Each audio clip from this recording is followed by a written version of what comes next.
This is why you can't stop procrastination. Procrastination is something we all struggle with at some point. It is estimated that 75% of students procrastinate. That means if you got three close friends, only one of them does their work properly on time. And that may or may not be you. Either way, whether you procrastinate or not, it's good to hear what I'm about to say. So what causes procrastination? One word.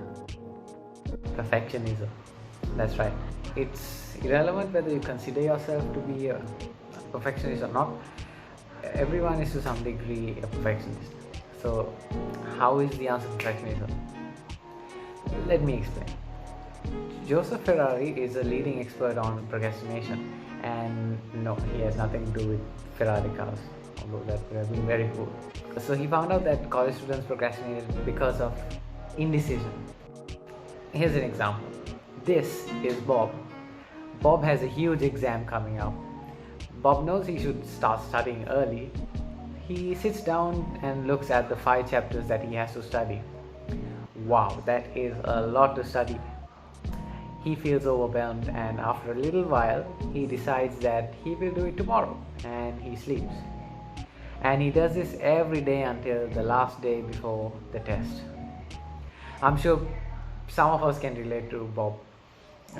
Bob is a perfectionist, and that means that everything he does, he has to do it to the point where there are no flaws, and if there are flaws, he detects that as a failure, and the more failures that happen, he feels like a failure.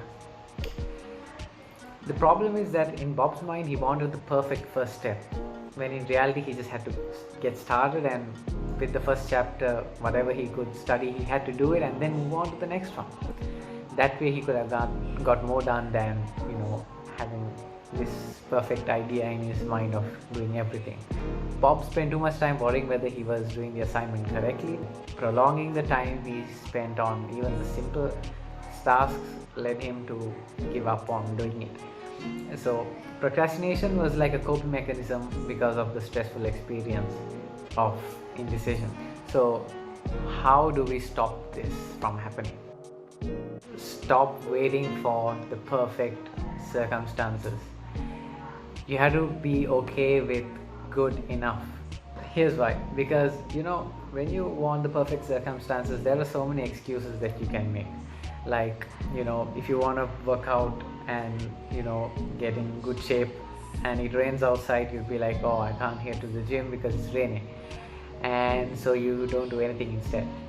But if you were okay with good enough, you'd be like, okay, it's raining outside, I'll just do some crunches, push-ups and work out at home. And you do that instead, and that makes somewhat better progress than always expecting the perfect circumstances. Maybe you're trying to study but your neighbors are too loud and you're like, oh gosh, I can't do this, and you might as well you just give up and you just don't study at all. Rather, if you find it good enough, you would head to a library, or you would put on some headphones or something and find a way of doing it. Sure, it's not going to be perfect, but at least it's better than not doing it. And that's why you should train yourself to be okay with good enough. So that's the whole idea of how to tackle procrastination. Break down the huge task into small bits so that you know exactly what you should do. The most important thing is to get started then and there, because the problem is when you see the whole huge thing, you get overwhelmed, and that's when you start to procrastinate as a coping mechanism to avoid the stress. So that's my advice, and learn to be okay with good enough, so that you'll be empowered to at least study the best way you can instead of the perfect way. See you in the next video.